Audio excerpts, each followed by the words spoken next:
दोस्तों, बिहार चुनाव में कल पहले चरण का मतदान हो गया। 18 जिलों की 121 विधानसभाओं में करीब 1314 उम्मीदवार खड़े थे, जिनमें से अब कई सारे लोग अपने घरों में पड़े मिलेंगे। किस्मत का दरवाज़ा किसके लिए खुलेगा और किसका अरमान धुलेगा, ये 14 नवंबर को ही पता चलेगा। लेकिन इस बार पहला चरण इसलिए स्पेशल था क्योंकि बिहार के सबसे बड़े नेताओं में से ज़्यादातर की सीटें इसी चरण में थी।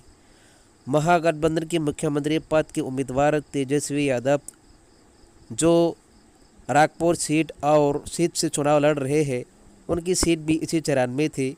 वही उप मुख्यमंत्री शंबरा चौधरी और विजय कुमार सिन्हा, दोनों की सीटें महावा और लखीसराय भी इसी चरण में थी। दोस्तों, इस वीडियो की पूरी डिटेल जानने के लिए वीडियो के साथ जोड़े रहे। फिल्म स्टार व नेता खेसारी लाल यादव की छपरा विधानसभा क्षेत्र भी इसी चरण में थी। जनशक्ति जनता दल के तेज प्रताप यादव, जो महुआ सीट से चुनाव लड़ रहे थे, उनकी किस्मत भी इसी चरण में लिखी जा चुकी है। सभी पार्टियों के उन बाहुबली नेताओं का बाहुबल भी इसी चरण में नाप दिया गया है। मोकामा से आनंद सिंह, दानापुर सीट से रामकृपाल यादव और रीतलाल यादव उनमें से कुछ के नाम है।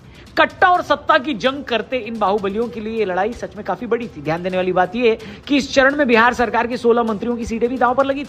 अब ये चुनाव बिहार के सियासी भविष्य के लिए इंपॉर्टेंट माना जा रहा है और मुख्यमंत्री नीतीश कुमार, तेजस्वी यादव और भाजपा के बड़े नेताओं के लिए भी परीक्षा जैसी स्थिति है। नीतीश कुमार के लिए चरण खासतौर पर अहम इसलिए क्योंकि ये उनके गढ़ कहे जाने वाले नालंदा, नवादा, गया और शेखपुरा जिलों की सीटों पर ये वाला चरण असर डालेगा। वहीं भाजपा की निगाह भोजपुर, दरभंगा, मुजफ्फरपुर और सीतामढ़ी की सीटों पर टिकी है।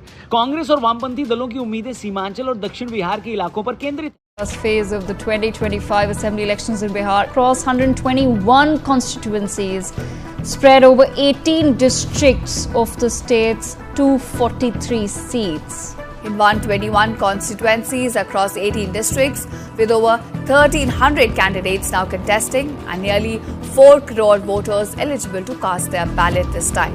Voting in the first phase of Bihar assembly elections. 121 out of 243 constituencies are heading to polls. Over 3.73 crore are voting in the first phase to decide the electoral fate of 1,314 candidates.